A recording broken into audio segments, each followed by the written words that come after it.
नमस्कार। सुनो कहानी में आपका स्वागत है। आज हम अगला प्रसंग लेके आए हैं। गर्भ में परीक्षित की रक्षा, कुंती के द्वारा भगवान की स्तुति और युधिष्ठिर का शोक। ये श्रीमद् भागवत महापुराण के प्रथम स्कंद का एक प्रसंग है। तो आइए सुनते हैं। सुत जी कहते हैं, इसके बाद पांडव श्री कृष्ण के साथ जलांजलि के इच्छुक मरे हुए स्वजनों का तर्पण करने के लिए स्त्रियों को आगे करके गंगा तट पर गए। वहां उन सब ने मृत बंधुओं को जलदान दिया और उनके गुणों का स्मरण करके बहुत विलाप किया। तदंतर भगवान के चरण कमलों की धूल से पवित्र गंगा जल में पुनः स्नान किया। वहां अपने भाइयों के साथ कुरुपति महाराज युधिष्ठिर, धृतराष्ट्र, पुत्र शोक से व्याकुल गांधारी, कुंती और द्रौपदी सब बैठकर मरे हुए स्वजनों के लिए शोक करने लगे। भगवान श्री कृष्ण ने धौम्यादि मुनियों के साथ उनको सांत्वना दी और समझाया कि संसार के सभी प्राणी काल के अधीन हैं, मौत से किसी को कोई बचा नहीं सकता।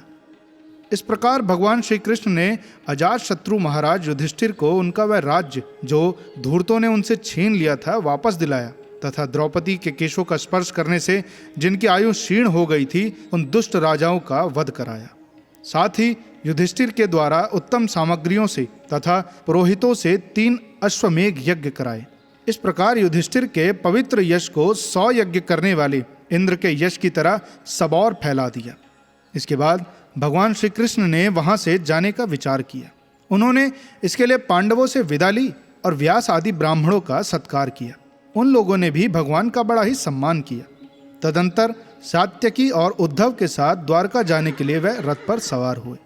उसी समय उन्होंने देखा कि उत्तरा भय से विहल होकर सामने से दौड़ी चली आ रही है। उत्तरा ने कहा, देवादि देव जगदीश्वर, आप महायोगी हैं, आप मेरी रक्षा कीजिए। आपके अतिरिक्त इस लोक में मुझे अभय देने वाला और कोई नहीं है, क्योंकि यहाँ सभी परस्पर एक दूसरे की मृत्यु के निमित्त बन रहे हैं। प्रभु, आप सर्वशक्तिमान हैं। ये दहकते हुए लोहे का बाण मेरी ओर दौड़ा आ रहा है। स्वामी, ये मुझे भले ही जला डाले परंतु मेरे गर्भ को नष्ट न करे, ऐसी कृपा कीजिए। केवल आप ही अब मेरी रक्षा कर सकते हैं। सुत जी कहते हैं, भक्त वत्सल भगवान श्री कृष्ण उसकी बात सुनते ही जान गए कि अश्वत्थामा ने पांडवों के वंश को निर्बीज करने के लिए ब्रह्मास्त्र का प्रयोग किया है।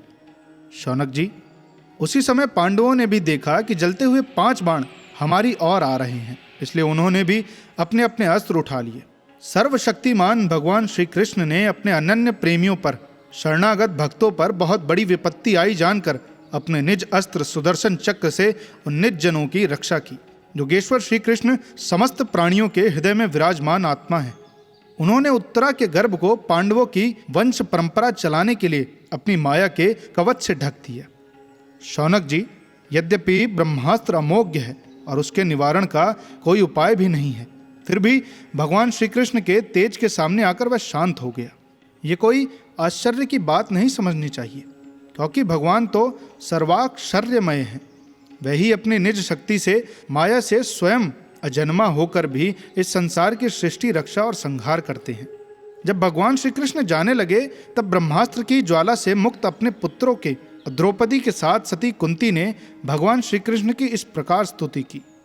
कुंती ने कहा, आप समस्त जीवों के बाहर और भीतर एक रस स्थित हैं, फिर भी इंद्रियों और वित्रियों से देखे नहीं जाते, क्योंकि आप प्रकृति से परे आदि पुरुष परमेश्वर हैं। मैं आपको नमस्कार करती हूँ। इंद्रियों से जो कुछ जाना जाता है उसकी तह में आप विद्यमान रहते हैं और अपनी ही माया के पर्दे से अपने को ढके रहते हैं। मैं अबोध नारी आप अविनाशी पुरुषोत्तम को भला कैसे जान सकती हूँ? जैसे मूढ़ लोग दूसरा भेष धारण किए हुए नट को प्रत्यक्ष देखकर भी नहीं पहचान सकते, वैसे ही आप दिखते हुए भी नहीं दिखते। आप शुद्ध हृदय वाले विचारशील जीवन मुक्त परमहंसों के हृदय में अपनी प्रेममयी भक्ति का सृजन करने के लिए अवतीर्ण हुए हैं। फिर हम अल्प बुद्धि स्त्रियां आपको कैसे पहचान सकती हैं? आप श्री कृष्ण वासुदेव, देवकी नंदन, नंद, गोपों के लाडले लाल गोविंद को हमारा बारंबार प्रणाम है, जिनकी नाभि से ब्रह्मा का जन्म स्थान कमल प्रकट हुआ है, जो सुंदर कमलों की माला धारण करते हैं, जिनके नेत्र कमल के समान विशाल और कोमल हैं, जिनके चरण कमलों में कमल का चिन्ह है। श्री कृष्ण, ऐसे आपको मेरा बार बार नमस्कार है।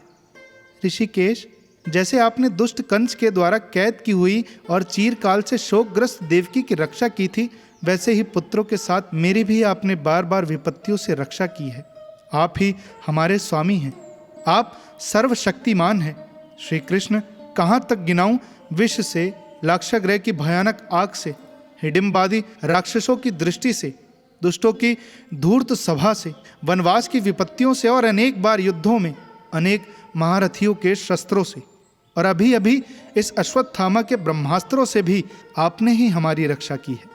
हे जगदीश्वर, हमारे जीवन में सर्वदा पद पद पर विपत्तियां आती रहें, क्योंकि विपत्तियों में ही निश्चित रूप से आपके दर्शन हुआ करते हैं, और आपके दर्शन हो जाने पर फिर जन्म मृत्यु के चक्कर में नहीं आना पड़ता।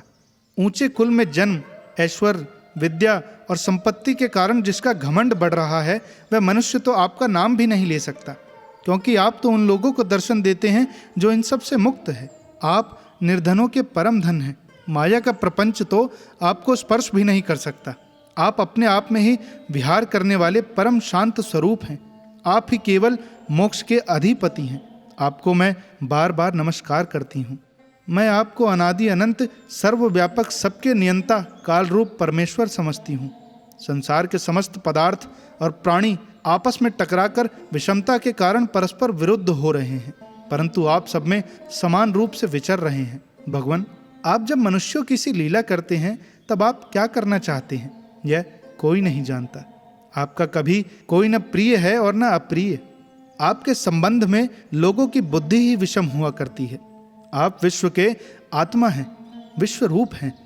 न आप जन्म लेते हैं और न कर्म ही करते हैं, फिर भी पशु पक्षी, मनुष्य, ऋषि, जलचर आदि में आप जन्म लेते हैं और उन योनियों के अनुरूप दिव्य कर्म भी करते हैं। यह आपकी लीला ही तो है। जब बचपन में आपने दूध की मटकी फोड़कर यशोदा मैया को खिजा दिया था और उन्होंने आपको बांधने के लिए हाथ में रस्सी ली थी, तब आपकी आंखों में आंसू छलक आए थे।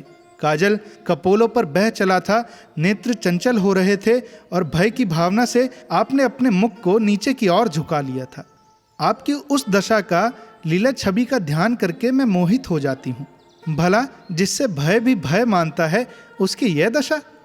आपने अजन्मा होकर भी जन्म क्यों लिया है, इसका कारण बतलाते हुए कोई कोई महापुरुष यों कहते हैं कि जैसे मलयाचल की कीर्ति का विस्तार करने के लिए उसमें चंदन प्रकट होता है, वैसे ही अपने प्रिय भक्त पुण्य श्रीलोक राजा यदु की कीर्ति का विस्तार करने के लिए ही आपने उनके वंश में अवतार ग्रहण किया है। दूसरे लोग यों कहते हैं कि वसुदेव और देवकी ने पूर्व जन्म में सुतपा और प्रश्नी के रूप में आपसे यही वरदान प्राप्त किया था, इसलिए आप अजन्मा होते हुए भी जगत के कल्याण और दैत्यों के नाश के लिए उनके पुत्र बने हैं। कुछ और लोग यों कहते हैं कि पृथ्वी दैत्यों के अत्यंत भार से समुद्र में डूबते हुए जहाज की तरह डगमगा रही थी, पीड़ित हो रही थी। तब ब्रह्मा की प्रार्थना से उसका भार उतारने के लिए ही आप प्रकट हुए। कोई महापुरुष तो यों कहते हैं कि जो लोग इस संसार में अज्ञान, कामना और कर्मों के बंधन में जकड़े हुए पीड़ित हो रहे हैं, उन लोगों के लिए श्रवण और स्मरण करने योग्य लीला करने के विचार से ही आपने अवतार ग्रहण किया है। भक्तजन बार बार आपके चरित्र का श्रवण, गान, कीर्तन एवं स्मरण करके आनंदित होते रहते हैं।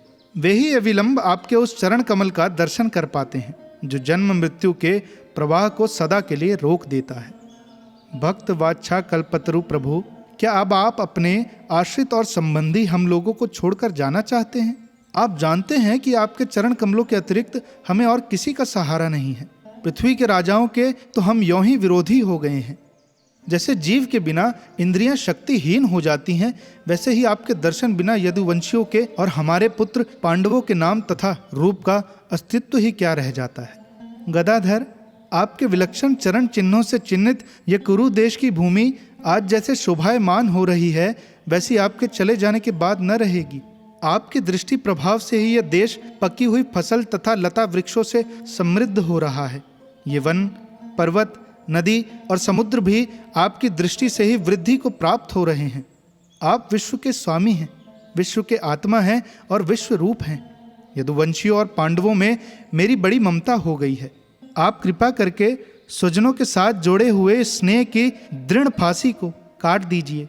श्री कृष्ण, जैसे गंगा की अखंड धारा समुद्र में गिरती रहती है, वैसे ही मेरी बुद्धि किसी दूसरी ओर न जाकर आपसे ही निरंतर प्रेम करती रहे। श्री कृष्ण, अर्जुन के प्यारे सखा यदुवंश शिरोमणि, आप पृथ्वी के भार रूप राजवेशधारी दैत्यों को जलाने के लिए अग्नि स्वरूप हैं। आपकी शक्ति अनंत है। गोविंद, आपका यह अवतार गौ, ब्राह्मण और देवताओं का दुख मिटाने के लिए ही है। योगेश्वर, चराचर के गुरु भगवान, मैं आपको नमस्कार करती हूँ। सुत जी कहते हैं, इस प्रकार कुंती ने बड़े मधुर शब्दों में भगवान की अधिकांश लीलाओं का वर्णन किया।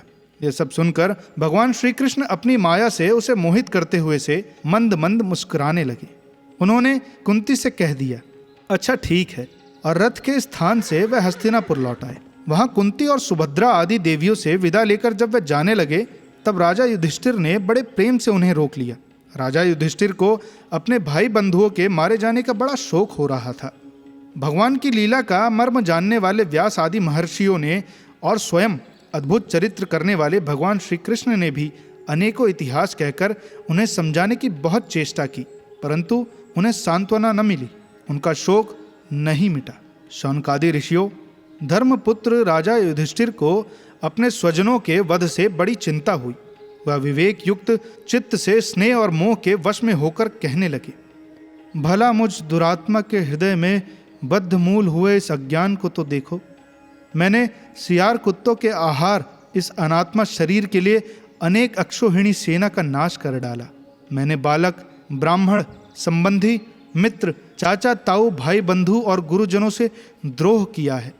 करोड़ों वर्षों में भी नरक से मेरा छुटकारा नहीं हो सकता। यद्यपि शास्त्र का वचन है कि राजा यदि प्रजा का पालन करने के लिए धर्म युद्ध में शत्रुओं को मारे तो उसे पाप नहीं लगता, फिर भी इससे मुझे संतोष नहीं होता। स्त्रियों के पति और भाई बंधुओं को मारने से उनका मेरे द्वारा यहाँ जो अपराध हुआ है, उसका मैं गृहस्थोचित यज्ञ यागादिकों के द्वारा मार्जन करने में समर्थ नहीं हूँ। जैसे कीचड़ से गंदला जल स्वच्छ नहीं किया जा सकता, मदिरा से मदिरा की अपवित्रता नहीं मिटाई जा सकती, वैसे ही बहुत से हिंसा बहुल यज्ञों के द्वारा एक भी प्राणी की हत्या का प्रायश्चित नहीं किया जा सकता। आपको ये कथा कैसी लगी हमें कमेंट में ज़रूर बताएं, और साथ ही बताएं कि आप रामायण, महाभारत एवं आदि पुराणों में से कौन सा प्रसंग सुनना चाहते हैं। सुनते रहिए सुनो कहानी। जय श्री कृष्ण।